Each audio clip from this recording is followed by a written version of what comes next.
As believers of Christ, we have to ask ourselves, when we see society, what is going on? A depraved mind is a mind that doesn't function. Sometimes it's translated reprobate mind.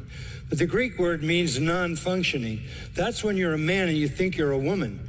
It's a kind of insanity. And it's an insanity that is such an insanity, it begs the issue of reason to even think people would do this. The reason people are doing it is because they are under divine judgment. Paul writes in Romans 1:28, "And just as they did not see fit to acknowledge God any longer, God gave them over to a depraved mind and to those things which are not proper."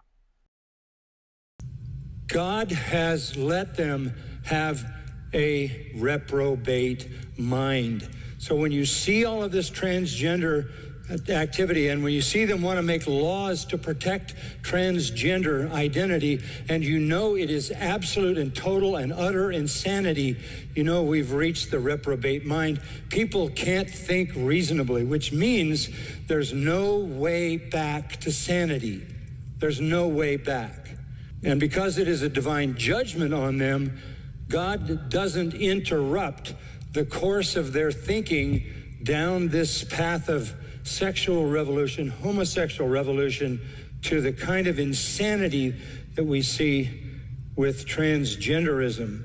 I used to wonder what in the world the reprobate mind could be, but we're living in the middle of it. It is insane, it is irrational, it is ridiculous, and yet it is so strongly in our culture that the society and its leaders are making laws to protect the people who are absolutely insane.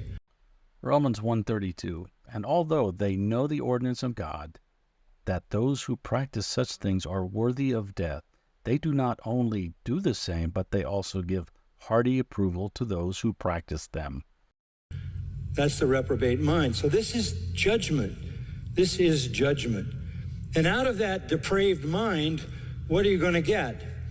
Well, you're going to get, verse 29, all kinds of unrighteousness, all kinds of wickedness, all kinds of greed, evil, envy, murder, strife, deceit, malice. That's the Greek word kakia, which means generic, general evil, gossips, slanderers, haters of God, insolent, arrogant, boastful, inventors of evil, disobedient to parents, without understanding, untrustworthy, unloving, and unmerciful.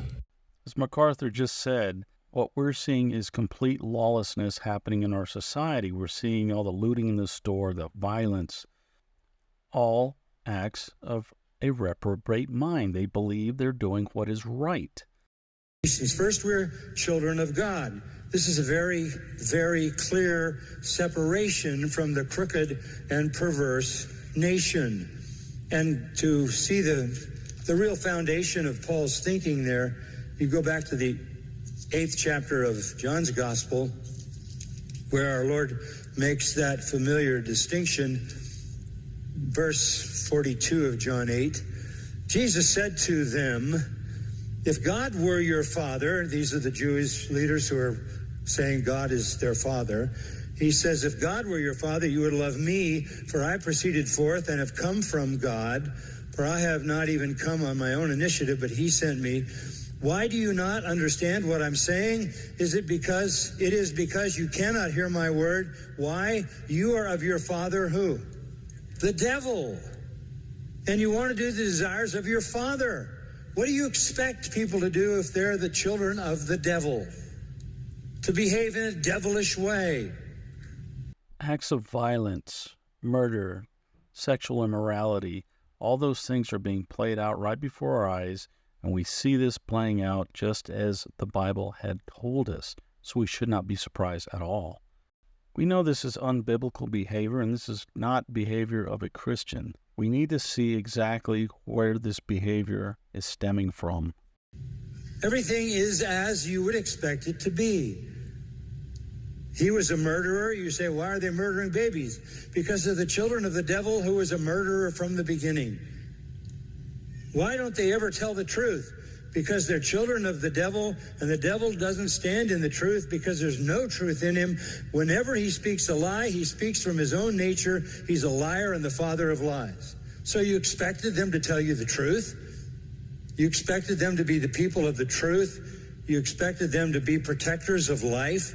No.